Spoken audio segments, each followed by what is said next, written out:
Hello learners, तो स्वागत है आपका अपने यूट्यूब चैनल अरिस्टोटल बायोलॉजी में। और आज हम बात करेंगे आपके कोर्स बायोकेमिस्ट्री में टॉपिक बायोमोलिक्यूल्स के बारे में। तो बिना टाइम वेस्ट किए शुरू करते हैं अपनी आज की इस वीडियो को। तो सबसे पहले हम बात करेंगे बायोमोलिक्यूल्स की ही कि ये होते क्या हैं। तो जैसे कि आपको वर्ड में पता लग रहा होगा, बायो मीन्स जो लिविंग ऑर्गेनिज्म होते हैं और मोलिक्यूल्स मतलब अणु। मतलब क्या है कि वो मोलिक्यूल्स जो आपके किसी लिविंग ऑर्गेनिज्म में पाए जाएंगे वही क्या कहलाते हैं, बायोमोलिक्यूल्स कहलाते हैं। All carbon compounds that we get from living tissue can be called biomolecules। तो डेफिनेशन की अगर हम बात करें तो जो भी कार्बन कंपाउंड्स होते हैं जो लिविंग टिश्यू में पाए जाते हैं वही क्या कहलाते हैं, बायोमोलिक्यूल्स कहलाते हैं। केमिकल्स और molecules which are present in the living organisms are known as biomolecules. जैसे कि हमने भी प्रीवियस में ही पढ़ा है। The sequence that relates biomolecules to living organism is. तो वो सीक्वेंस क्या है जो बायोमोलिक्यूल्स को लिविंग ऑर्गेनिज्म से कनेक्ट करता है। तो वो सीक्वेंस क्या है आपका, ये रहा। तो जो आपके बायोमोलिक्यूल्स हैं वो किस में प्रेजेंट होते हैं, ऑर्गेनेलिज्म में। और ऑर्गेनेलिज किससे मिलकर बने होते हैं, सेल्स से। और जब सेल्स होती हैं आपकी जो वो मिलती हैं तो उससे क्या बनता है, टिश्यू। और जब सेम काइंड के टिश्यू मिलते हैं तो उससे क्या बनते हैं, ऑर्गन्स। और जब ऑर्गन्स मिलते हैं या पूरे जो आपके डिफरेंट टाइप के ऑर्गन्स होते हैं तो क्या बनता है, ऑर्गन सिस्टम। और ऑर्गन सिस्टम से ही फिर क्या बनता है, लिविंग ऑर्गेनिज्म। फिर नेक्स्ट पॉइंट है biomolecules are the compound of carbon. जो बायोमोलिक्यूल्स होते हैं वो कार्बन के कंपाउंड होते हैं that are involved in the maintenance and metabolic process of living organism. जो लिविंग ऑर्गेनिज्म के मेंटेनेंस और मेटाबॉलिक प्रोसेस में हेल्प करते हैं। Thus they build up the living system which is responsible for their growth and maintenance. तो हम क्या कह सकते हैं कि जो बायोमोलिक्यूल्स होते हैं वो किसके लिए रिस्पॉन्सिबल होते हैं, ग्रोथ और मेंटेनेंस के लिए रिस्पॉन्सिबल होते हैं। This sum total of different types of biomolecules, मतलब जितने भी डिफरेंट टाइप के बायोमोलिक्यूल्स प्रेजेंट होते हैं। कंपाउंड्स एंड आयंस, कंपाउंड्स और आयंस प्रेजेंट होते हैं किसी भी सेल में वही क्या कहलाते हैं, सेलुलर पूल कहलाते हैं। क्वांटिटी के बेसिस पर तो इनको दो टाइप से बताया गया है। माइक्रो मीन्स जो कम क्वांटिटी में चाहिए और मैक्रो मीन्स जो बड़ी क्वांटिटी में चाहिए, जिसके एग्जांपल्स ये रहे आप। Biomolecules are polymers. जो बायोमोलिक्यूल्स होते हैं वो क्या होते हैं, पॉलीमर्स होते हैं। मतलब छोटी छोटी बहुत सारी चीज़ों से मिलकर बने होते हैं। They are made up of building blocks which are differents. तो ये क्या है, जैसे भाई डिफरेंट टाइप के बायोमोलिक्यूल्स होते हैं तो डिफरेंट काइंड की चीज़ों से ही मिलकर बने होंगे। तो इसमें वही बात आपकी बताई गई है। The major complex biomolecules of cells. तो ये क्या है, आपके बायोमोलिक्यूल्स का नाम है। ये क्या है, उनके बिल्डिंग ब्लॉक्स हैं। मतलब इन अणुओं से मिलकर क्या बना है, बायोमोलिक्यूल्स बनते हैं। और ये क्या है, इनके फंक्शन बता रखे हैं। जैसे प्रोटीन का बिल्डिंग ब्लॉक क्या है, अमीनो एसिड। और इसका मेजर फंक्शन क्या है, basic structure and function of cells. ये डीएनए, ये आरएनए, ये पॉलीसेकेराइड और ये लिपिड्स। गाइस ये टॉपिक थोड़ा ज़्यादा बड़ा है, इस वजह से थोड़ा स्पीडली पढ़ाना पड़ रहा है। क्योंकि नेक्स्ट फिर क्या है, प्रोटीन। तो प्रोटीन क्या होते हैं, proteins are organic compounds of CHONSP। ठीक है, आप इसको चोन्स से याद रख सकते हो। तो जो प्रोटीन होती है वो किससे मिलकर बनी होती है, carbon, hydrogen, oxygen, nitrogen, sulphur और फॉस्फोरस से। जो एक टर्म है प्रोटीन वो किससे ली गई है, ग्रीक लैंग्वेज से। किस वर्ड से, प्रोटियोज से, जिसका मीनिंग क्या है, फर्स्ट या प्राइमरी। और जो वर्ड है प्रोटीन वो किसने दिया, मुल्डर नामक वैज्ञानिक ने दिया। कब दिया, 1839 में। नेक्स्ट है फिर point, proteins are large molecules और मैक्रो मोलिक्यूल्स। तो जो प्रोटीन्स होते हैं वो बड़े मोलिक्यूल्स होते हैं या मैक्रो मोलिक्यूल्स होते हैं। Consisting of one of more long chains of amino acid. जो किससे मिलकर बने होते हैं, अमीनो एसिड की चेन से मिलकर बने होते हैं, जैसे कि हमने भी प्रीवियस स्लाइड में देखा था। और अमीनो एसिड क्या होते हैं, the amino acid sequence of a protein. किसी भी प्रोटीन का सीक्वेंस ही क्या होता है, अमीनो एसिड कहलाते हैं। जैसे आप इस स्ट्रक्चर में देख सकते हो, ये जो आपको दिखाई दे रहे हैं इसमें, ये आपके क्या है, अमीनो एसिड्स होते हैं। ये पूरी क्या है, प्रोटीन की स्ट्रक्चर है। और जो इसमें ये हैं बीड्स, ये क्या है, आपके अमीनो एसिड्स है। सेकंड बात करें अगर हम कंपोजिशन के प्रोटीन्स के, तो जैसे कि हमने पहले पढ़ा है, ये क्या होते हैं, पॉलीमर्स होते हैं अमीनो एसिड के, जो किससे लिंक्ड होते हैं, पेप्टाइड बॉन्ड से। ठीक है, तो जैसे ये आपका है यहाँ पे जो ये जुड़े हुए हैं वो किससे जुड़े हुए होते हैं, पेप्टाइड बॉन्ड से। ये क्या है, आपका पेप्टाइड बॉन्ड है। और ये दोनों क्या है, amino acid. There are 20 amino acids are found. All proteins are made from this 20 amino acid. तो जितने भी प्रकार की आपकी प्रोटीन्स होती है वो इन्हीं 20 प्रकार के अमीनो एसिड से मिलकर बनी होती है। Proteins are amphoteric in nature because in proteins both acids COH and basic NH2 are present. मतलब क्या है कि जो ये प्रोटीन होती है उसमें जैसे ये क्या है प्रोटीन की स्ट्रक्चर है, तो एक साइड क्या होता है COH ग्रुप प्रेजेंट होता है और दूसरी साइड क्या होता है NH2 ग्रुप प्रेजेंट होता है, इसलिए इसको एम्फी बोला गया है। Amphi means both. In aqueous solution amino acids are present in zwitter ion form. तो जो एक्वस सॉल्यूशन होते हैं उनमें एमिनो एसिड किस फॉर्म में प्रेजेंट होते हैं, ज्यूटर आयन की फॉर्म में प्रेजेंट होते हैं। बात करें अगर हम टाइप्स की तो ये दो प्रकार की बताई गई है। There are two types of proteins based on outer and internal structure of proteins. According physical structure there are only two type of proteins, globular and fibrous. तो ग्लोबुलर प्रोटीन क्या होती है, which are coiled around to give a spherical form, जिसमें क्या होते हैं spherical form होती है, वो क्या है आपकी globular. These are soluble in water, जो पानी में घुलनशील होती है, एग्जाम्पल इंसुलिन। सेकेंड क्या है फाइब्रस, तो ये क्या है आपकी जो फाइबर की फॉर्म में प्रेजेंट होगी वो क्या कहलाएगी, फाइब्रस प्रोटीन कहलाती है, और ये वाटर में इनसोल्यूबल होती है, example creatine and myosin etcetera. Biochemists often refers 4 type of proteins which are as follows. तो जो बायोकेमिस्ट हैं उन्होंने क्या काम करा, इसको इसकी स्ट्रक्चर के बेसिस पे कई प्रकार का बताया है, और वो जो स्ट्रक्चर है वो फिजिकल अपीयरेंस के बेसिस पर है और ये क्या है इंटरनल के बेसिस पर है। तो लेवल्स ऑफ प्रोटीन स्ट्रक्चर, ये क्या है आपकी primary, this one is primary, this one is secondary and this one is tertiary and this one is quaternary, जिसके बारे में हम अभी आगे बात करेंगे। बात करें अगर हम प्राइमरी स्ट्रक्चर की तो it is linear arrangement. Linear मतलब क्या है, एक लाइन में अरेंजमेंट होता है ऑफ एमिनो एसिड्स, किसका, एमिनो एसिड्स का, in a polypeptide chain linked through peptide bond. जैसे कि हमने अभी पीछे पढ़ा है कि जो एमिनो एसिड्स हैं वो एक दूसरे से किससे जुड़े रहते हैं, पेप्टाइड बॉन्ड से जुड़े रहते हैं। Peptide bonds are made during the process of protein biosynthesis, और ये बॉन्ड्स कब बनते हैं, जब प्रोटीन का सिंथेसिस होता है तब। The two ends of polypeptide chains are referred as C terminus या carboxyl terminus and N terminus या amino terminus. N terminal amino acid is always return on the left end C terminus on right. तो अगर आप इस diagram में देख पा रहे हो तो लेफ्ट साइड क्या है NH3 एंड राइट साइड क्या है कार्बोक्सिल ग्रुप। ये क्या है आपके एमिनो एसिड्स हैं और किसके थ्रू ये आपस में जुड़े हुए हैं, पेप्टाइड बॉन्ड के थ्रू। सेकेंडरी स्ट्रक्चर की बात करें तो ये क्या हमारी protein fold into A variety of shape, कि जब प्राइमरी जो प्रोटीन होती है जब वो डिफरेंट शेप में फोल्ड हो जाती है वही क्या कहलाती है, सेकेंडरी स्ट्रक्चर कहलाती है। और जो फोल्ड होते हैं किस वजह से होते हैं, हाइड्रोजन बॉन्ड की वजह से, जो किसके बीच प्रेजेंट होते हैं, NH3 और COOH के बीच में प्रेजेंट होते हैं। This protein exit mainly in 2 form, ये 2 फॉर्म में प्रेजेंट होती है। तो ये क्या है आपकी प्राइमरी प्रोटीन थी, इसे फिर क्या हुआ कि ये इस तरीके से कोइल होने लगी। तो ये जो कोइल हुई है इनमें क्या होता है, हाइड्रोजन ग्रुप बन जाते हैं। ग्रुप मीन्स हाइड्रोजन बॉन्ड बन जाते हैं, किसके बीच में, N और C के बीच में बन जाते हैं। इसी के बेसिस पे 2 प्रकार की बताई गई है। बात करें अगर हम पहले टाइप की alpha helix, it is most common structure found in nature and look road like structure. तो अल्फा हेलिक्स कैसी होती है, रोड लाइक स्ट्रक्चर होती है और मोस्ट कॉमन होती है, और इसमें क्या प्रेजेंट होता है, डाइपोल मूवमेंट भी प्रेजेंट होती है। और जो इसकी स्टेबिलिटी है वो किस वजह से होती है, हाइड्रोजन बॉन्ड की वजह से होती है, एग्जाम्पल क्रिएटिन और फाइब्रस प्रोटीन। बीटा हेलिक्स या बीटा प्लेटेड सीड्स, ये किसका एग्जाम्पल है, बीटा प्लेटेड सीड का। It occurs in zigzag structure, means इस तरीके की स्ट्रक्चर में प्रेजेंट होती है। The formation of beta pleated sheets depend on intramolecular hydrogen bonds are also present. तो इसमें क्या है, दोनों टाइप के बॉन्ड प्रेजेंट होते हैं हाइड्रोजन के। जो बीटा सीट होती है वो अगेन 2 टाइप की होती है, पैरेलल एंड एंटी पैरेलल। तो पैरेलल की अगर हम बात करें तो क्या है, जो एक साइड में होंगी, और एंटी पैरेलल की अगर हम बात करें जो अपोजिट साइड में होंगी। तो ये क्या होती हैं, पैरेलल और एंटी पैरेलल। टर्सरी स्ट्रक्चर, जिसको नेटिव स्ट्रक्चर भी कहते हैं, it refers to the special arrangement of the amino acids. तो ये क्या है, स्पेशल अरेंजमेंट होता है एमिनो एसिड का। The overall 3 dimensional structure of a polypeptide is called its tertiary structure. तो ये क्या होती है, 3 डायमेंशनल स्ट्रक्चर होती है। In order to compress these are very long spiral chains into a globular form, extensive folding and bending occurs in the helix. तो इसमें आपका क्या बताया गया है कि ये क्या होती है, लॉन्ग स्पाइरल चेन्स, मतलब एक लंबी चेन होती है जो क्या होती है, स्पाइरल हो जाती है।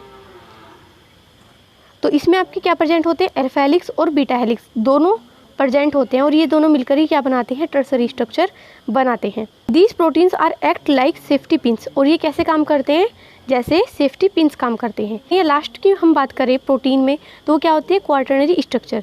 This structure defines the degree of polymerization of a protein unit. These proteins are most stable form of protein. तो ये क्या है, मोस्ट स्टेबल फॉर्म होती है प्रोटीन की। The same forces disulfide, hydrogen, hydrophobic and ionic bonds involved in the formation of tertiary structure of proteins are also involved here to link the various polypeptide chains। तो इसमें भी आपके वही bonds present होते हैं जो tertiary structure में present होते हैं। क्वाटरनरी स्ट्रक्चर है प्रोटीन की, तो इसमें क्या क्या प्रेजेंट होता है, Fe2 पॉजिटिव आयन भी प्रेजेंट होता है, हीम भी प्रेजेंट होता है, अल्फा चेन्स भी प्रेजेंट होती है और बीटा चेन भी प्रेजेंट होती है। तो ये किससे मिलकर बनी होती है, क्वाटरनरी स्ट्रक्चर से। बिल्कुल इजी स्टेप की अगर हम बात करें तो प्राइमरी स्ट्रक्चर से क्या बनती है, सेकेंडरी, और सेकेंडरी से फिर क्या बनती है, टर्सरी स्ट्रक्चर ऑफ प्रोटीन, और टर्सरी से फिर क्या बनती है, क्वाटरनरी स्ट्रक्चर ऑफ प्रोटीन। ये वाली जो फॉर्म है वो आपकी क्या होती है, सबसे ज़्यादा स्टेबल होती है, जबकि जो प्राइमरी है वो क्या होती है, स्टेबल नहीं होती या सबसे ज़्यादा अनस्टेबल होती है। फिर इसमें आपकी कुछ टर्म आ जाती है जो आपकी क्या है, मोटिफ और डोमेन्स। तो मोटिफ क्या होते हैं, it is a super secondary structure of a protein and have similar function through protein families. मतलब क्या है, ये सुपर सेकेंडरी स्ट्रक्चर होती है, ये सेकेंडरी स्ट्रक्चर जो होती है प्रोटीन की उसी का ही एक टाइप होता है। डोमेन्स क्या होते हैं, ये टर्सरी स्ट्रक्चर का एक टाइप होता है जिसके अपने यूनिक फंक्शन होते हैं। बात करें अगर हम फंक्शन की तो वो क्या है, enzymes. All known enzymes are proteins. जैसे कि आप लोगों को पता ही है जो एंजाइम्स होते हैं वो किससे मिलकर बने होते हैं, प्रोटीन से मिलकर बने होते हैं। ट्रांसपोर्ट, आपने सेल मेम्ब्रेन में पढ़ा होगा कि जो ट्रांसपोर्ट का जो मेन काम होता है या जिसके थ्रू वो बने होते हैं वो किसके थ्रू बनते हैं, प्रोटीन्स के द्वारा ही वो चैनल्स बने होते हैं। नेक्स्ट फिर क्या है, रिपेयर एंड मेंटेनेंस का, उसमें भी प्रोटीन हेल्प करते हैं। एनर्जी में भी ये हेल्प करते हैं और मैकेनिकल सपोर्ट भी ये प्रोवाइड करते हैं। और कॉन्ट्रैक्टाइल एंड मोटाइल प्रोटीन्स, मतलब जो कॉन्ट्रैक्शन करती है उसमें भी ये अपना योगदान देते हैं। तो ये क्या थे, प्रोटीन्स के कुछ फंक्शन थे जिसके बारे में आप डीपली यहाँ से कर लोगे। Bonds which are present in proteins, कि कौन कौन से बॉन्ड प्रेजेंट होते हैं कौन कौन सी प्रोटीन्स में। तो ये थोड़ा क्विक रिवीजन के लिए हो गया। तो जो प्राइमरी प्रोटीन है उसमें क्या प्रेजेंट होता है, पेप्टाइड बॉन्ड। सेकेंडरी में हाइड्रोजन पेप्टाइड और डाइसल्फाइड। टर्सरी में हाइड्रोजन आयनिक वंडरवॉल्स डाइसल्फाइड और हाइड्रोफोबिक। और क्वाटरनरी में हाइड्रोफोबिक एंड हाइड्रोफिलिक इंटरेक्शन, ये वाले बॉन्ड्स प्रेजेंट होते हैं। तो अभी तक हमने क्या कंप्लीट किया, प्रोटीन का पोर्शन कंप्लीट किया। अब सेकंड बायोमोलिक्यूल्स क्या है, लिपिड्स। तो लिपिड्स क्या होते हैं, lipids are organic compound that contain hydrogen, carbon and oxygen atoms. तो लिपिड्स में ये चीज़ें प्रेजेंट होती है। HCO which forms the framework for the structure and function of living cells, जो क्या काम करते हैं, किसी भी लिविंग सेल के स्ट्रक्चर और फंक्शन का फ्रेमवर्क बनाते हैं। Lipid word derived from Greek word propose, its mean fat. तो जो लिपिड है उसी का ही दूसरा नाम क्या होता है, फैट होता है। These organic compounds are non polar molecules, ये क्या होते हैं, आपके नॉन पोलर मोलिक्यूल्स होते हैं। Which are soluble in non polar solvents, क्योंकि नॉन पोलर ही मोलिक्यूल्स होते हैं तो ये उसी में ही क्या होंगे, डिजोल्व हो जाएंगे। एंड इनसोल्यूबल इन वाटर, और ये किस में इनसोल्यूबल होते हैं, वाटर में इनसोल्यूबल होते हैं। Because water is a polar molecule, क्यों, क्योंकि जो वाटर होता है वो क्या होता है, पोलर मोलिक्यूल होता है। In the human body these molecules can be synthesized in the liver, तो ह्यूमन बॉडी में कहाँ पे बनते हैं, लीवर में बनते हैं। एंड आर फाउंड इन, और किस में पाए जाते हैं, तेल में पाए जाते हैं, butter, whole milk, cheese, fried foods and also in some red meats. मतलब क्या है कि फैट जिस चीज़ से बढ़ सकता है उन सब में क्या प्रेजेंट होता है, लिपिड ही प्रेजेंट होता है। बात करें अगर हम इसके स्ट्रक्चर की, the lipids have two part, hydrophilic head and hydrophobic tail. तो जो लिपिड्स का मोलिक्यूल होता है उसमें क्या प्रेजेंट होता है, एक हेड प्रेजेंट होता है और एक टेल रीजन प्रेजेंट होता है। जो हेड रीजन होता है आपका वो क्या होता है, हाइड्रोफिलिक होता है, मतलब वाटर लिविंग होता है। और जो टेल रीजन होता है वो क्या होता है, नॉन पोलर होता है और हाइड्रोफोबिक होता है, मतलब वाटरफोबिया मीन्स वाटर लिविंग नहीं होता। Head region is composed of glycerol, तो जो हेड रीजन है वो किससे मिलकर बना होता है, ग्लिसरॉल से, जबकि टेल्स किससे मिलकर बनी होती है, फैटी एसिड से। बात करें हम इसकी क्लासिफिकेशन की, जो लिपिड्स हैं आपके वो आपके 3 टाइप के होते हैं, सिंपल, कंपाउंड और डिराइव्ड लिपिड्स। जो सिंपल लिपिड्स हैं वो भी अगेन आपके 2 टाइप के होते हैं, फैट एंड ऑयल्स और वैक्सीज। कंपाउंड लिपिड्स आपके 2 टाइप के होते हैं, फॉस्फोलिपिड और ग्लाइकोलिपिड, ये भी अगेन 2 टाइप के होते हैं। ग्लिसरोफॉस्फोलिपिड एंड स्फिंगोफॉस्फोलिपिड्स। और ग्लाइकोलिपिड्स क्या होते हैं आपके? सेरिब्रोसाइड्स एंड गार्गिलोसाइड्स। डिराइव्ड जो आपकी लिपिड्स होते हैं वो आपके 3 टाइप के बताए गए हैं, स्टेरॉइड्स, टर्पिनोइड्स और कैरोटीनोइड्स। बात करें हम सिंपल लिपिड्स की तो ये क्या होते हैं? Asters of fatty acid with various alcohols. तो ये क्या होते हैं? फैटी एसिड के एस्टर्स होते हैं जिसमें अल्कोहल भी प्रेजेंट होता है। टाइप जैसे कि हमने भी पढ़ा कि 2 टाइप के होते हैं, ट्राइग्लिसराइड और वैक्सीज। ट्राइग्लिसराइड क्या होते हैं? These are widely distributes in both plants and animals. तो ये प्लांट्स और एनिमल्स दोनों में प्रेजेंट होते हैं। Fats are composed of 3 fatty acids and glycerols, so these are called triglycerides. मतलब क्या है? जो फैट है उसमें 3 फैटी एसिड प्रेजेंट होंगे और एक क्या होगा? ग्लिसरोल, जिसकी वजह से क्या कहा जाता है इनको? ट्राई मीन्स 3 ग्लिसरेल्डिसाइड्स, मतलब 3 अणु फैटी एसिड के। Biological waxes have many use in cosmetic, medicine etcetera. तो जो वैक्सीज होते हैं उनका यूज़ क्या होता है? कॉस्मेटिक्स में, मेडिसिन में। और जबकि जो फैट होते हैं वो क्या होते हैं आपके? सॉलिड होते हैं रूम टेम्परेचर पर, लेकिन जो ऑयल होते हैं वो क्या होता है? रूम टेम्परेचर पर लिक्विड होते हैं। तो यही क्या है, इनमें मेन डिफरेंस होता है फैट्स और ऑयल्स में। सेकंड क्या है फिर? Compound lipid. These are esters of fatty acid with alcohol and possess additional groups. तो इसमें आपके क्या प्रेजेंट होते हैं? फैटी एसिड के ये क्या होते हैं? एस्टर्स होते हैं फैटी एसिड्स के, और जो किससे जुड़े रहते हैं? अल्कोहल, और उसी के साथ साथ में एडिशनल ग्रुप से भी जुड़े रहते हैं। These are further divided into 2 groups. First क्या है? Phospholipids. These are complex lipids. ये क्या होते हैं? कॉम्प्लेक्स लिपिड होते हैं। और क्या क्या इनमें प्रेजेंट होता है? फॉस्फोरिक एसिड और नाइट्रोजन बेस और other substances. They are present in large amount in liver. तो ये लार्ज अमाउंट में किस में प्रेजेंट होते हैं? लीवर, ब्रेन, किडनी और हार्ट में प्रेजेंट होते हैं। ये फॉस्फोलिपिड्स हैं वो 2 टाइप के होते हैं, ग्लिसरोफॉस्फोलिपिड्स और स्फिंगोफॉस्फोलिपिड्स। जो ग्लिसरोफॉस्फोलिपिड्स होते हैं वो क्या होते हैं? These are most abundant phospholipids. ये क्या है? सबसे ज़्यादा मात्रा में पाए जाने वाले फॉस्फोलिपिड्स हैं। जबकि जो स्फिंगोफॉस्फोलिपिड्स हैं वो कहाँ पर पाए जाएंगे? ब्रेन में पाए जाते हैं। नेक्स्ट फिर क्या है? ग्लाइकोलिपिड्स। तो it is combination of lipid and carbohydrates. Glycolipid, तो जो ग्लाइकोलिपिड्स होते हैं क्या होते हैं? लिपिड और कार्बोहाइड्रेट का कॉम्बिनेशन होते हैं। Further divided into 2 groups. तो ये भी आपके 2 ग्रुप में डिवाइड किए जाते हैं कि cerebrosides are simplest form of glycolipids. ये क्या होती है? सिंपलेस्ट फॉर्म होती है किसकी? ग्लाइकोलिपिड्स की। जो कहाँ पर पाई जाती हैं? ब्रेन में। माइलिन शीथ है जो कहाँ पर पाई जाती है? माइलिन शीथ में, ब्रेन एक्सेट्रा में। फिर सेकंड क्या है? Gangliosides.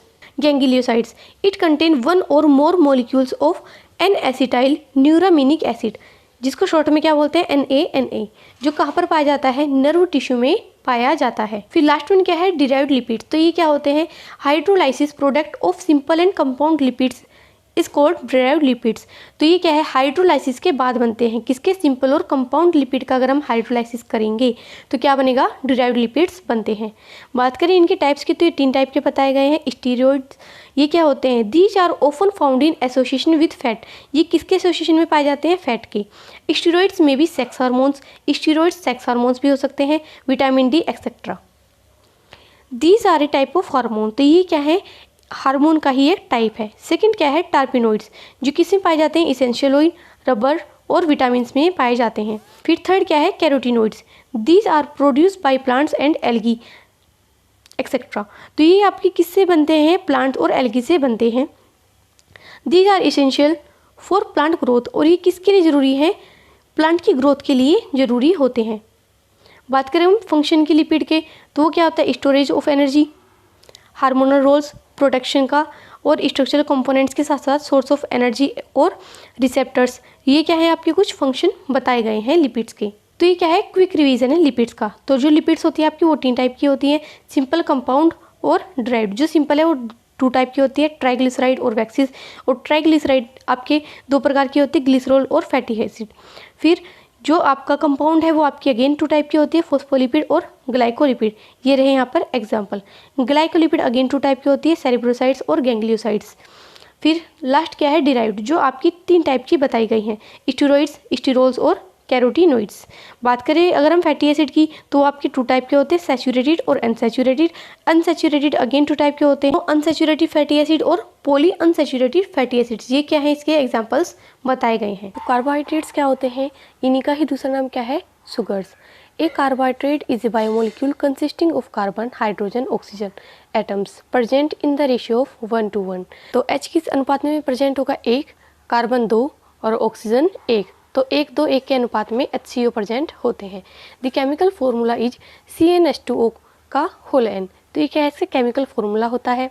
In the majority of carbohydrates hydrogen and oxygen present in the same ratio as in water, so carbohydrates are also known as hydrates of carbon.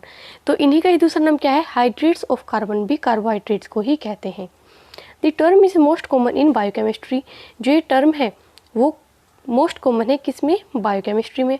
Where it is synonym of saccharides, जहाँ पर इसका synonym या पर्यायवाची क्या होता है, saccharide होता है।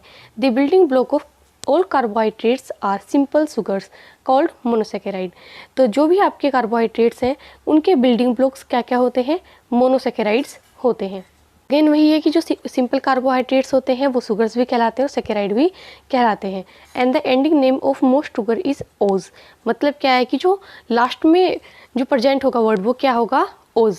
जैसे ग्लूकोज, फ्रक्टोज, सुक्रोज और माल्टोज। बात करें टाइप्स या क्लासिफिकेशन की, तो ये 4 टाइप की होती है, मोनो, डाई, ओलिगो और पॉलीसैकेराइड। तो मोनो में क्या है, जिसमें केवल एक शुगर का मॉलिक्यूल होगा।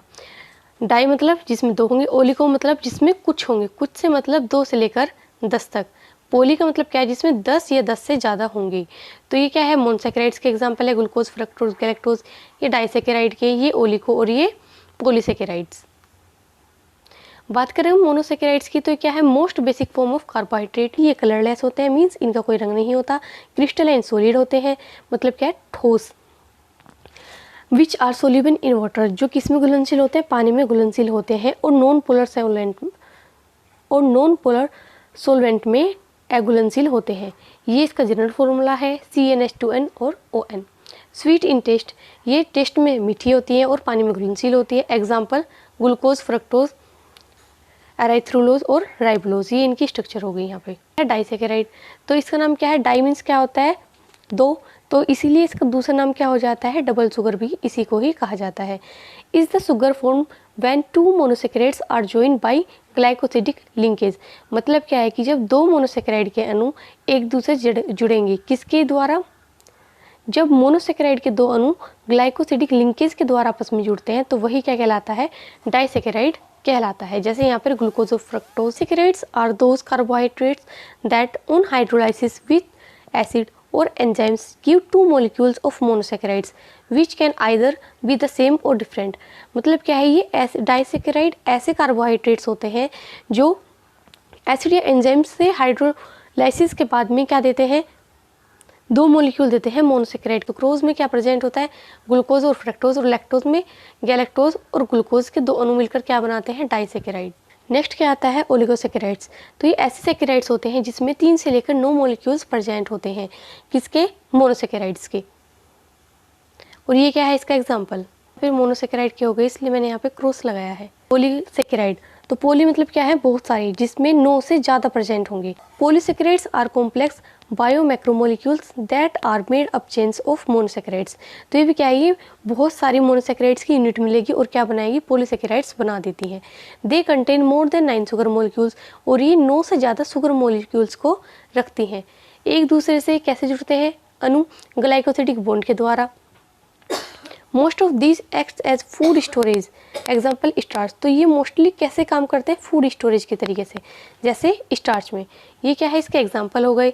बात करें हम टाइप्स की पॉलीसैकेराइड के, तो ये 2 टाइप के बताए गए हैं, होमो और हेट्रो। होमो मीन्स क्या है, सेम, मतलब क्या है कि जो सेम मोनोसैकेराइड्स से मिलकर बनेगा वो क्या होगा, होमो, और जो डिफरेंट से मिलकर बनेगा मोनोसैकेराइड से वो क्या होगा, हेट्रो। अगर हम बात करें सोर्स की, कि कार्बोहाइड्रेट जो है वो कहाँ से हमें मिलते हैं, तो ग्लूकोज कहाँ से मिलेगा, fruits, Honey, corn syrup, fructose fruits और हनी, गैलेक्टोज मिल्क। तो ये क्या है, कार्बोहाइड्रेट्स का नाम है और ये क्या है, फूड सोर्स है। फंक्शन क्या होते हैं कार्बोहाइड्रेट्स के, energy, essential for the oxidation of fats, protein sparing action, और provide carbon for synthesis of non essential amino acids, add flavour to diet. तो ये क्या है, सारे के सारे फंक्शन कार्बोहाइड्रेट्स के हैं। फिर नेक्स्ट मैक्रोमोलिक्यूल क्या है, न्यूक्लिक एसिड। तो न्यूक्लिक एसिड क्या होता है आपका, is an important class of macromolecules found in all cells, जो किससे पाया जाता है, सभी प्रकार के सेल्स में पाया जाता है, और वायरस में। इसेंशियल फॉर लाइफ, लाइफ के लिए इसेंशियल होता है। These are long chain molecules, ये क्या होते हैं, लंबी चैन वाले मोलिक्यूल्स होते हैं। बात करें अगर हम टाइप्स की, तो ये 2 टाइप्स होते हैं, डीएनए और RNA. DNA means deoxyribonucleic acid और आरएनए मीन्स राइबोन्यूक्लिक एसिड। तो डीएनए क्या होता है chemically, it is composed of A pentose sugar. तो इसमें क्या क्या प्रेजेंट होता है, एक पेंटोज शुगर प्रेजेंट होती है, एक फॉस्फोरिक एसिड प्रेजेंट होगा और नाइट्रोजन साइकिल के बेस प्रेजेंट होंगे। The 2 DNA strands are known as polynucleotides.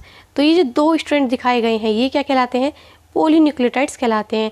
Poly means बहुत सारे, मतलब क्या है कि जो बहुत सारे न्यूक्लियोटाइड से मिलकर बने होते हैं। It is double helix structure. ये क्या है, एक डबल हेलिक्स स्ट्रक्चर है, form from 2 complementary strands of nucleotides. There are 4 nucleotides. तो इसमें 4 प्रकार के न्यूक्लियोटाइड्स पाए जाते हैं, एडेनिन, थाइमिन, साइटोसिन और guanine. A is attached to T with double hydrogen bond. मतलब क्या है कि जो एडेनिन थाइमिन से जुड़ा हुआ है, ये देखिए यहाँ पर, वो किससे जुड़ा होगा, डबल हाइड्रोजन बॉन्ड के द्वारा जुड़ा होगा। और जो साइटोसिन है वो ग्वानिन से किसके द्वारा जुड़ा होगा, 3 हाइड्रोजन बॉन्ड के द्वारा जुड़ा रहता है। This structure is propose by Watson and Crick. तो जो स्ट्रक्चर है डीएनए की वो किसने बताई थी, वाटसन और क्रिक ने बताई थी। और ये कौन सा डीएनए है, तो ये बी डीएनए होता है। In most living organism except viruses genetic information are stored in the form of DNA. तो जो लिविंग ऑर्गेनिज्म होते हैं मोस्टली सब में क्या प्रेजेंट होता है, जेनेटिक इंफॉर्मेशन जिसमें स्टोर्ड रहती है, डीएनए प्रेजेंट होता है। इट इज़ प्रेजेंट इन ये यहाँ पर न्यूक्लियस है, न्यूक्लियस ऑफ एवरी सेल।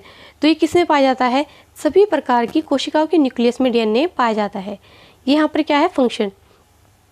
तो क्या होता है, DNA is the chemical basis of identity, reverse bank of genetic information, responsible for maintaining the identity of different species of organism over million of years. तो ये क्या है, यहाँ पर न्यूक्लिक एसिड के फंक्शन बताए गए हैं। स्ट्रक्चर की अगर हम बात करें तो यहाँ पर और थोड़ा डीप बताई गई है। जैसे ये आपकी अगेन डबल हेलिक्स हो गए, ये यहाँ पर क्या है आपका ATCG, जो यहाँ पर डबल बॉन्ड भी दिखाया गया है जिसमें हाइड्रोजन, और यहाँ पर ट्रिपल बॉन्ड दिखाया गया है। जो इनकी चौड़ाई होती है वो कितनी होती है, 20 एंगस्ट्रॉम, और जो इनका हाफ होता है वो कितना होता है, 10 एंगस्ट्रॉम। ये क्या होती है, मेजर ग्रुप, और ये क्या होती है, माइनर ग्रुप। तो यहाँ पर सब कुछ दिया गया है। आई होप कि आपको ये स्ट्रक्चर अच्छे से समझ में आ भी गई होगी।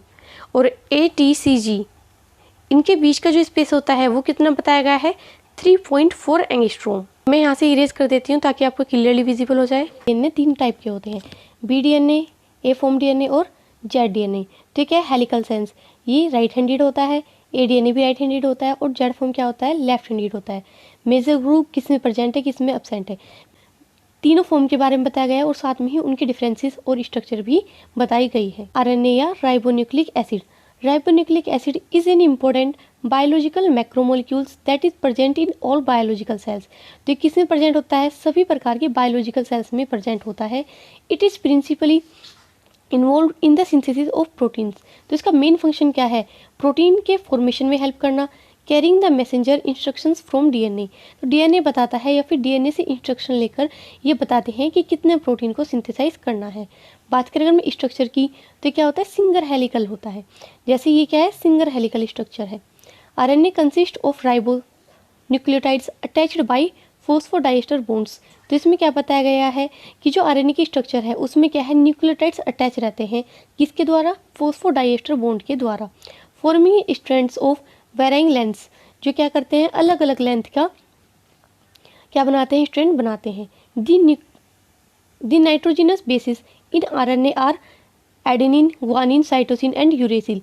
तो इसमें क्या न्यूक्लियोटाइड चेंज है कंपेयर टू डीएनए, उसमें क्या प्रेजेंट होता है, ATCG डीएनए में, और आरएनए क्या प्रेजेंट होता है, टी की जगह क्या आ जाता है, यू। थाइमिन किसके द्वारा रिप्लेस कर दिया जाता है, यू या यूरेसिल के द्वारा रिप्लेस कर दिया जाता है।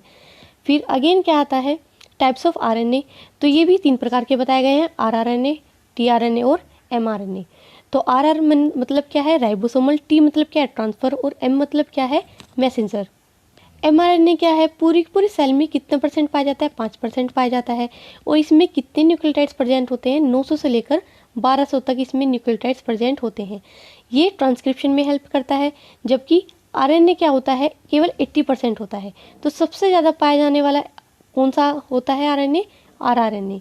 न्यूक्लियोटाइड्स कितने होते हैं, 75 to 95 न्यूक्लियोटाइड्स कितने होते हैं? 75 to 95। किस में पाया जाता है? राइबोसोम में पाया जाता है। इसी वजह से इसका नाम क्या है? rRNA, most stable form of RNA। और यही क्या है? RNA में सबसे ज़्यादा स्टेबल फॉर्म है। फिर नेक्स्ट क्या आता है? tRNA या ट्रांसफर RNA, जो पूरे सेल में 15% तक पाया जाता है और पानी में भी घुलनशील होता है। इन साइटोप्लाज्म, और ये किस में पाया जाता है? कोशिका के साइटोप्लाज्म में पाया जाता है। प्रोटीन के सिंथेसिस में भी हेल्प करता है। इसकी स्ट्रक्चर जो है वो क्या कही जाती है? क्लोवर लीफ के नाम से इसको जाना जाता है। तो ये क्या है? सबसे ज़्यादा एक्सेप्टेड मॉडल है tRNA की स्ट्रक्चर के लिए, जो किसने दिया था? रॉबर्ट होली ने 1964 में। और ये क्या है? Smallest form of RNA। तो ये क्या है? सबसे छोटा RNA का एक टाइप है, जिसमें जो न्यूक्लियोटाइड्स है वो कितने पाए जाते हैं? 75 to 95 पाए जाते हैं। बात करें अगर हम इसकी स्ट्रक्चर की, तो ये यहाँ पर इसकी स्ट्रक्चर रही। तो ये वाली आर्म कौन सी है? सबसे पहले बात करेंगे हम एक्सेप्टर आर्म के बारे में, जिसको AA आर्म के नाम से भी जाना जाता है। कंसिस्ट ओनली स्टेम, इसमें केवल क्या प्रेजेंट होता है? स्टेम प्रेजेंट होता है। सेकंड फिर क्या आता है? D आर्म, जिसमें स्टेम भी प्रेजेंट होता है और लूप भी प्रेजेंट होता है। In it enzyme site is present. और D आर्म में क्या प्रेजेंट होता है? एंजाइम साइट भी प्रेजेंट होती। फिर क्या आती है? Anticodon arm. तो ये वाली आर्म कौन सी है? Anticodon arm. एंटी मतलब जो बिल्कुल अपोजिट साइड में प्रेजेंट होगी। किसके? एक्सेप्टर आर्म के। It is situated opposite side of acceptor arm, loop and stem also present. तो इसमें क्या है? देखो, लूप भी प्रेजेंट है और स्टेम भी प्रेजेंट होता है। फिर नेक्स्ट आर्म कौन सी आती है? थायमिन सीडोयूरिडिन साइटोसिन, जिसको T-साई-C के नाम से भी जाना जाता है। ये आपकी ये वाली आर्म है। Ribosomal recognization site present. तो इसमें क्या है? जो साइट प्रेजेंट होगी वो क्या काम करेगी? राइबोसोम को रिकॉग्नाइज करेगी। फिर नेक्स्ट और लास्ट क्या आती है? Variable arm. तो जो यहाँ पे निकली हुई है ये वाली आर्म कौन सी है? Variable arm. ये कौन सी आर्म है? Variable arm. और ये क्या है? डी लूप प्रेजेंट है, जिसमें क्या प्रेजेंट है? स्टेम भी प्रेजेंट है और लूप भी प्रेजेंट है। वेरिएबल आर्म का एक दूसरा नाम भी है, वो क्या है? Optional arm. इस arm does not occur in every type of tRNA। इस ऑप्शनल आर्म भी क्यों कहते हैं? क्योंकि ये हर एक प्रकार के tRNA में नहीं पाई जाती, ये केवल कुछ स्पेशल टाइप की RNA में ही पाई जाती है। और ये कहाँ पर प्रेजेंट होती है? It is situated between T and anticodon arm. तो ये T लूप और एंटीकोडोन लूप के बीच में ही पाई जाती है। इसके बाद नेक्स्ट टॉपिक आपका रह जाता है विटामिन। तो सबसे पहले हम एक बार इनके फंक्शन की बात कर लेते हैं। कार्बोहाइड्रेट का जो मेन फंक्शन है वो क्या होता है? Supply sugars to be broken down into ATP for mitochondria create glucose. तो ये क्या है? कार्बोहाइड्रेट का मेन फंक्शन है। लिपिड का मेन फंक्शन क्या है? लॉन्ग टर्म एनर्जी सप्लाई करने का सेल्स को। प्रोटीन का मेन फंक्शन क्या है? बिल्डिंग ब्लॉक्स होते हैं ये सेल स्ट्रक्चर और क्या करते हैं? सेल प्रोसेस को भी रेगुलेट करने का काम करते हैं। न्यूक्लिक एसिड का मेन फंक्शन क्या है? कोडेड इन्फॉर्मेशन रखते हैं। Store energy in mitochondria as ATP। Vitamin का मेन फंक्शन क्या है? Energy production, immune function, blood clotting और अदर फंक्शंस। तो ये क्या है? आपके सभी टाइप के बायोमोलिक्यूल्स के फंक्शन बताए गए हैं। फिर नेक्स्ट टॉपिक आ जाता है हमारा क्या? विटामिन्स। विटामिन्स क्या होते हैं? It is an organic compound. ये ऑर्गेनिक कंपाउंड होते हैं which can't be synthesize by body itself, जो बॉडी खुद से नहीं बना सकती। और जो वर्ड है विटामिन वो कहाँ से आया? लैटिन वर्ड वीटा से आया है, जिसका मतलब क्या है? Life. There are 13 vitamins that are essential for body working well. तो कितने प्रकार के विटामिन्स पाए जाते हैं? 13 प्रकार के विटामिन्स पाए जाते हैं जो बॉडी की प्रॉपर फंक्शनिंग के लिए ज़रूरी होते हैं। नो एनर्जी गेन, इनसे कोई भी एनर्जी नहीं प्राप्त होती, but vitamins defence us to prevent many disease and help in metabolic activity. लेकिन विटामिन कैसे हमारी हेल्प करता है? डिफेंस सिस्टम में ये इंपॉर्टेंट रोल प्ले करते हैं। All vitamin are found in milk and vegetables. तो सभी प्रकार के जो विटामिन हैं वो किसमें पाए जाते हैं? मिल्क और वेजिटेबल्स में पाई जाती है। बात करें किस टाइप की, तो दो टाइप की होती हैं, वाटर सोल्यूबल और fat soluble. Means water soluble means जो पानी में घुलनशील विटामिन होती है वो वाटर सोल्यूबल कहलाती हैं, और जो फैट में घुलनशील होती है वो क्या कहलाती है? Fat soluble. Again water soluble 2 type की होती है, नॉन बी कॉम्प्लेक्स और बी कॉम्प्लेक्स। तो नॉन बी कॉम्प्लेक्स में क्या आ जाता है? विटामिन सी, और बी कॉम्प्लेक्स में क्या आ जाते हैं? B1, B2, B3 etcetera. Fat soluble आपकी अगेन कितने टाइप की होती है? 4 टाइप की, विटामिन के, विटामिन ई, विटामिन डी और विटामिन ए। टाइप्स जैसे कि हमने पहले ही पढ़ लिए, तो सोल्यूबिलिटी के बेसिस पर ये बताए गए हैं, फैट सोल्यूबल और वाटर सोल्यूबल। तो vitamin that dissolve in fat, तो विटामिन जो फैट में डिजोल्व हो जाती है फैट सोल्यूबल कहलाती हैं। These are stored in body, जो बॉडी में स्टोर कर ली जाती है। फिर वाटर सोल्यूबल विटामिन क्या होती हैं, जो वाटर में ही सोल्यूबल होती हैं और बॉडी में स्टोर नहीं की जा सकती। Their excess is excited, sorry यहाँ पे एक्सक्रीटेड है, एक्सक्रीटेड विद यूरिन। तो जो एक्स्ट्रा इनकी क्वांटिटी होती है वो यूरिन के द्वारा बॉडी से बाहर निकाल दी जाती है। जैसे एग्जांपल में विटामिन बी कॉम्प्लेक्स और विटामिन सी, ये यहाँ पर चार्ट के थ्रू आपको समझाया भी गया है। तो फिर फैट सोल्यूबल विटामिन की, तो विटामिन ए जिसका केमिकल नेम क्या है, रेटिनोल। ये वर्ड कहाँ से है, रेटिना में ये पाया जाता है, इसलिए इसका नाम क्या है, रेटिनोल। सोर्स की बात करें तो ये कहाँ से मिलते हैं, मैंगो, हुआबाबा वेजिटेबल्स, मिल्क, कैरोट एक्सेट्रा से ये पाए जाते हैं। ये इसका यहाँ पर फंक्शन बताया गया है। इसकी कमी से क्या हो जाता है, नाइट ब्लाइंडनेस और ज़ीरोफ्थैलेमिया, हेयर लॉस एक्सेट्रा। तो ये क्या है, मेन डेफिशिएंसी डिसीज़ हैं जो आपको याद रखनी ही है। ये 2 टाइप का है। रेटिनोइड्स जो है वो किस में पाया जाता है, एनिमल में, जबकि जो इसका सेकंड टाइप है कैरोटिनोइड्स वो किस में पाया जाता है, प्लांट्स में। सेकंड विटामिन क्या है, विटामिन डी, जिसका केमिकल नेम कैल्सीफेरोल या सनशाइन विटामिन भी है, क्योंकि ये सूर्य की किरणों से प्राप्त होता है। कहाँ पे सिंथेसाइज होता है, स्किन में सिंथेसाइज होता है एंड ऑब्टेन फ्रॉम सन, और सूर्य से लिया जाता है। सोर्स जो है, मेन सोर्स क्या है, sunshine, milk, eggs, liver oil of fish. Function की बात करें तो जो मेन फंक्शन है इसका वो क्या है, maintain normal blood level of calcium and phosphorus. तो कैल्शियम और फॉस्फोरस का ये ब्लड लेवल मेंटेन करके रखता है। Vitamin D aids in the absorption of calcium, और ये किस में हेल्प करता है, कैल्शियम के एब्जॉर्प्शन में भी हेल्प करता है, और बोन्स को स्ट्रॉन्ग भी बनाने का कार्य करता है। डेफिशिएंसी से क्या प्रॉब्लम हो जाती है, रिकेट्स और ऑस्टियोमलेसिया इन एडल्ट्स। ये क्या, विटामिन ई, जिसका दूसरा नाम क्या है, विटामिन ब्यूटी विटामिन, और ये 2 यूनिट से मिलकर बनी होती है, टोकोफेरोल्स और टोकोट्राइएंट्स। तो टोकोफेरोल्स और टोकोट्राइएंट्स को मिलाकर ही क्या बनता है, विटामिन ई बनता है। बात करें हम सोर्स की तो कहाँ से मिलता है, पाल्म ऑयल, आलमंड्स, पंपकिन और एवोकाडो से ये हमें प्राप्त होता है। फंक्शन की बात करें तो ये मेम्ब्रेन के लिए एसेंशियल होता है। Structure increase synthesis of heme, it could play in important role to prevent cancer, और ये कैंसर को रोकने में भी हेल्प करता है। बात करें डेफिशिएंसी की तो इसकी वजह से क्या होता है, मसल्स में वीकनेस आ जाती है, नर्व और मसल्स डैमेज हो जाती है। फिर लास्ट क्या आता है, विटामिन के, जिसको फाइलोक्विनोन के नाम से भी जाना जाता है। सोर्स क्या क्या होते हैं इसके, लीफी वेजिटेबल, पपाया, एग्स और लेटस एक्सेट्रा। अगर हम डेफिशिएंसी की तो अगर इसकी कमी है तो क्या होगा, जो ब्लड क्लोटिंग का टाइम है, जो रुधिर के थक्का बनने का टाइम है, वो क्या होगा, बढ़ जाएगा। Although these compounds are required in very small quantities, तो जो विटामिन होते हैं वो बहुत कम क्वांटिटीज़ में रिक्वायर्ड होते हैं, but they perform several biological function, लेकिन ये बहुत सारे डिफरेंट टाइप के बायोलॉजिकल फंक्शंस भी प्ले करती हैं। And their deficiency may lead to many diseases, और जो उनकी डेफिशिएंसी है वो डिफरेंट टाइप की डिसीज़ भी क्रिएट करती है। फिर नेक्स्ट क्या आता है, water soluble vitamins. On the basis of source there are 2 types of water soluble vitamins, vitamin B complex and vitamin C. तो विटामिन बी कॉम्प्लेक्स से मतलब क्या है कि जो बहुत सारे विटामिन बी से मिलकर बना है वो क्या कहलाता है, बी कॉम्प्लेक्स कहलाता है। इट कंटेन 8 विटामिन, सभी प्रकार के विटामिन बी है वो फूड को ग्लूकोज में या फ्यूल में कन्वर्ट करने का कार्य करती है, which the body uses to produce energy, जिसका प्रयोग बॉडी किसको बनाने में करती है, एनर्जी को बनाने में करती है। तो विटामिन बी1 को किसके नाम से जाना जाता है, थायमिन के नाम से, जो किसके फंक्शन के लिए इंपॉर्टेंट होती है, हार्ट और ब्रेन के फंक्शन के लिए। सोर्स यहाँ पर दे रखे हैं, ये इसके मेन फंक्शन। और डेफिशिएंसी की बात करें तो विटामिन बी1 की वजह से क्या होता है, बेरी और ड्वार्फिज मतलब बोनापन। विटामिन बी2 का नाम क्या है, राइबोफ्लेविन, और इसकी वजह से क्या डिसीज़ होती है, डाइजेस्टिव सिस्टम में डिसऑर्डर्स। विटामिन बी3 जिसको नियासिन के नाम से भी जाना जाता है, और इसकी कमी से क्या हो जाता है, पेलाग्रा। तो ये काफ़ी इंपॉर्टेंट क्वेश्चन है जो आपका कंपटीशन लेवल में भी काफ़ी टाइम पूछा गया है। फिर नेक्स्ट आती है विटामिन बी5 जिसको पेंटोथेनिक एसिड के नाम से भी जाना जाता है। सोर्स की बात करें तो मीट और होल ग्रेन से पाया जाता है।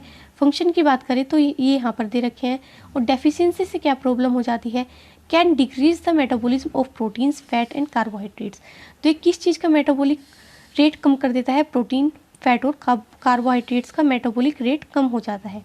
विटामिन बी6 जिसको पायरिडोक्सिन के नाम से भी जाना जाता है, और अगर इसकी कमी हो जाती है तो क्या होता है, न्यूरोलॉजिकल सिम्टम्स आने लगते हैं जैसे डिप्रेशन और mental confusion.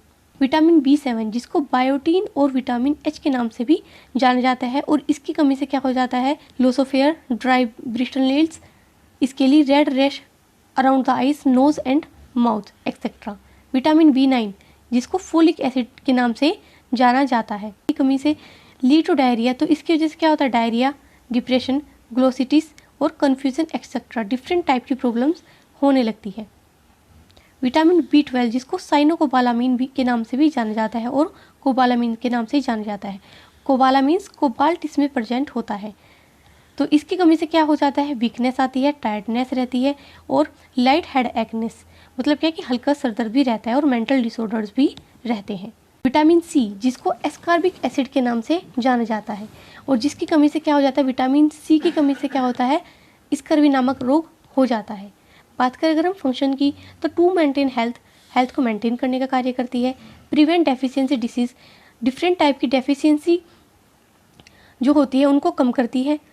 To regulate the repair of body cells, to help combat the ageing process and to help to process carbohydrates and release energy in the body. तो गाइज इसी के साथ में ही हमने अपने बायोमोलिक्यूल्स का टॉपिक आज कंप्लीट कर लिया है। आई होप गाइज कि आपको आज का टॉपिक क्लियर हो गया होगा और आपको ये वीडियो काफ़ी पसंद भी आई होगी। तो इसी उम्मीद के साथ में फिर हम मिलते हैं अपनी अगली वीडियो में किसी और टॉपिक के साथ में।